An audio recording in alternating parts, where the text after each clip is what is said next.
Lex Luthor teaming up with the Joker. It's a villainous staple at this point. You'll see it in comics old and new, and of course numerous adaptations, also spanning. For decades, we've seen versions of this classic villain team up, and probably will continue to do so. The dynamic is most often unhinged Joker plan, and Lex being intrigued by its promise, but also annoyed by the Joker's shenanigans. But what was their first team up like? Today we're gonna go back and take a look at the first Lex Luthor and Joker team up, the one to start it all. So we can take a look at what's different, what's the same, is it fun? I'm Sasha, this is Casually Comics, and it's classic comic time. The Joker and Lex Luthor first team up in World's Finest number 88 in 1957. In the story, Superman and Batman's greatest foes. It's written by Edmund Hamilton, with art by Dick Sprang, ink Stan K. Now this comic is the logical place for this team up to occur, since World's Finest was the comic where Batman and Superman were featured together. And since issue 71, that actually meant as a team up. Before that, they'd each featured in their own individual stories, but then they'd been brought together and they'd been doing quite well. And once you have the heroes team up, it's only a matter of time before their villains do too. Since Lex and the Joker are the enemies of the Man of Steel and Dark Knight respectively, the archfoes, in some ways, this team-up could be viewed as inevitable from an external meta perspective. But what's the in-universe rationale for why these two are getting together? The two are quite different, so what is it that brings them together, aside from a desire to crush their foes? Well, it's the early Silver Age, so the aforementioned is all you need. That's enough motivation, like becoming best friends in kindergarten. You want to kill Batman? I want to kill Superman. You don't need more than that. They're both villains, and they're teaming up. That's that. So with that aside, what do they do for their first villainous collaboration? Aside from both take a ride in the Joker mobile, which is hard to say. The Joker has more iconography than Lex, so that'll be more on display this issue. Also, it's important to note this is pre-crisis Lex, so super scientist Lex, not businessman Lex, and the later fusion of the two that would occur post-crisis. But first we go businessman, then we bring the science back in. Although because of what the plot of this is, you can actually layer the contemporary Lex on top of this one retroactively, and it still works. Now this story has been reprinted quite a bit because it's historically significant, including in the 75 years of Lex Luthor celebration. Celebrate the villainy. This story is about shady business dealings and opens with Lex and the Joker going to get a manufacturing license. In Metropolis City Hall one morning, a startling sight arouses the clerk in the licenses office. Why, you're Luthor, the notorious criminal scientist. You want a manufacturing license? Yes, I've served my term, and I'm going to use my scientific genius as an honest businessman. My partner will sign his name too, the Joker. Yes, I too am going honest. I came here from Gotham City to get a new start. Now, the updated versions make a coloring change to this scene. In the original issue, the Joker is wearing a blue suit. This recoloring is likely under the assumption that that is a coloring error, which it could be, because the Joker normally wears purple. However, I wish that the updated recolors kept it blue for a couple of reasons. One, to just kind of preserve that historical moment, because without it, one wouldn't know that it happened. And two, I also like the idea of the Joker changing nothing else about his appearance but suit color to seem legit. They say blue is the color that makes you seem more trustworthy. He's making the effort. Now, news of this deal makes the rounds, and so Perry sends reporters Lois and Clark to check it out, see if there are any potential scoops. And Clark, with his super hearing, overhears Lex and the Joker scheming. But as the Joker's flashy car, the Joker mobile, rolls away, I'm sure our new careers will interest our old friends Superman and Batman too. Yes. What a surprise they're in for.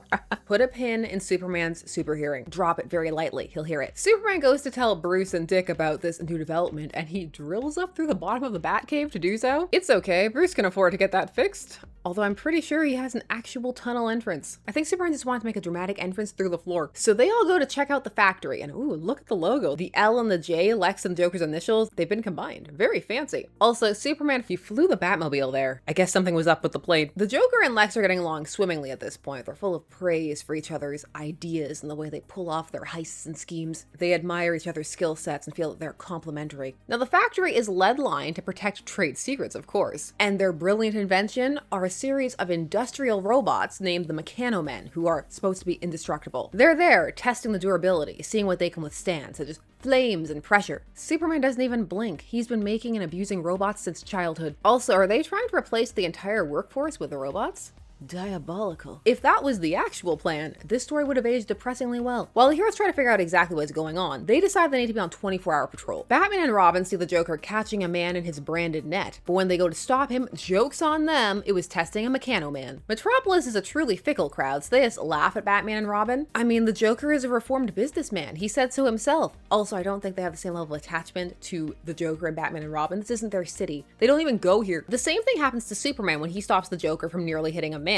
with his car, his Joker mobile. But once more, this is a Mechano-Men. All laugh at Superman thinking that he was gonna save a man's life. This is damaging their reputation. I mean, Superman should have been able to tell something was up, not just because the Joker wouldn't risk his precious Joker mobile because he could look at the person and maybe see that it wasn't a person. Superman is not applying his powers as much as he could this issue. Now, we do have a similar scenario play out with Lex, but his is much more dramatic. At least one could argue that with the Jokers that Batman and Superman look paranoid. You'd have to jump through some hoops to get there, but you could. However, Lex is pointing some kind of electric ray gun at a cliff face and causing a rock slide, which Lois calls an avalanche, which is technically correct. I'm just so used to hearing it applied to snow. She of course calls Superman because she saw a man get buried beneath these rocks and she's pretty sure he's dead. But when they get there, again, the fools, Mechano-Men. But after a super fast rescue, why, it's another of those metal Mechano-Men. Of course, I was merely testing its resistance to pressure. You'll simply have to stop this constant interference with our business. As Luthor drives off, Lois, I've something to say to you. Don't bother. I know what you're thinking. I'll stop butting in from now on. Firstly, I feel like Lex needs some kind of permit for that. He just destroyed that cliff face. Get them on a technicality, Superman. Also, poor Lois, she looks so chastised when everything she's assumed was perfectly reasonable. Also, Superman isn't even actually annoyed with her, he's just trying to get her to leave. Although, on the scale of Superman gaslighting Lois in this era, this is fairly low. This is mild, we haven't gotten to spicy. Bruce thinks that they need to switch tactics, they need to try something different. They won't let the heroes into the lab, but what about Bruce Wayne? The inside of this factory is ridiculous. All the Joker branded things, Joker rug, Joker phone, and the card suit chair. I hope that Lex has an equally gimmicky mad scientist corner somewhere, just full of test tubes. You see, this is part of why it's so easy to transpose modern Lex onto this one. We don't have some of Lex's gimmickry. Not that he had as much this early on. Now Bruce arrives, feigning interest in investing and using their Mechano-Men. I'm Bruce Wayne, a director of the Wayne Mining Company. I read of your new Mechano-Men and would like to hire them for a tough job. We don't plan to rent them out until after tomorrow's big public showing of their abilities. Too bad. When a mining barge sank offshore recently, we lost some valuable industrial diamonds. Human divers can't go that deep. Oh, well, show me the location. When we open our business, we'll have our Mechano-Men recover them for you. They fell for the obvious bait. Diamonds! They're a girl's and a villain's best friend. Bruce going in there. If only someone could help me find my long-lost treasure. The Mechano-Men are sent to search the ocean floor, and when one of them gets stuck, Superman replaces it. But he's not slick, so he gets caught in 4K turning his head to look at Lex and the Joker in their lair. But just then, one of the Mechano-Men moved his head, looking around. I glimpsed it as I turned, but I didn't touch the controls. One of them could be an imposter. We'd better find out. Finding out involves beating them with mallets and picks, just going ham on them. One day, the Mechano-Men will rise up in a moment that's kind of clever. It's Superman's invulnerability that gives him away. But once alone in their office, this special drill could dent any metal, but it didn't dent him. That means it's Superman disguised. Don't let on we know it. I've got a scheme. I say kind of clever because A, we have to wonder what type of metal that is, because we've seen these Mechano-Men go through a whole bunch of stuff and not be damaged. They've been testing these robots under some intense circumstances. But more importantly, a key part of this issue earlier on was Superman overhearing that Lex and Joker were up to something with his super hearing. He's only one room over. He should have been able to hear that, but he doesn't, so that things can continue. Why, if I were a child in 1957, I'd be writing a sassy letter to DC, and then I'd probably get an editor's reply with some convoluted logic or crushing my soul. Or it could be a nice one. You never know. That's part of the fun. The Mechano-Men are taken to smash down a wall and grab a safe, and so Superman reveals himself because they're committing a crime. However, abruptly, so that's it. We've got you cold this time for robbery. Why, it's Superman and Batman and Robin, but you've no right to stop us. We just bought that safe for our office and got permission to open the wall to get it out.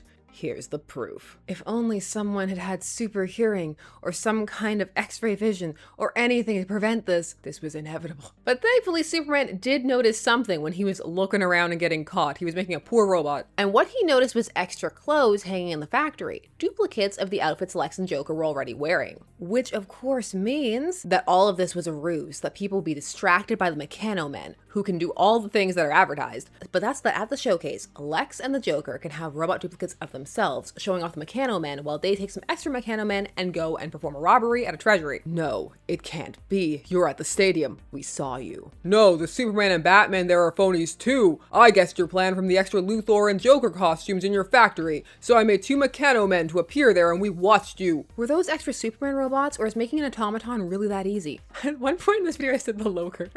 And so Lex and the Joker are caught and their honeymoon period is over. They would probably have made more money committing to legitimately selling or renting out these Mechano-Men. And as the partners occupy their new place of business, ooh, nice quotes. This is all your fault, you grinning clown. Goon, you and your so-called brilliant brain. No, boys. Good partners, cellmates, should never argue. Look at Robin down there. He sure was in this story. The end. This ending dynamic is much more reminiscent of what one will see going forward with the frustration. Now, this is a historically significant issue. However, the idea of these two teaming up is more compelling than the story itself. As far as stories go, it's very pun intended by the book. The repetition of the scenario where they trick the heroes with their Mechano-Men. Just the conception of the Mechano-Men so that they can pull a robbery. It's a very standard plot. It has its clever moments, but there's nothing overly special about it, aside from the fact that they're teaming up. It's treated as a normal issue rather than a special event, as later team-ups between the two or even other characters like Lex and Brainiac tend to be. However, that in and of itself is unsurprising.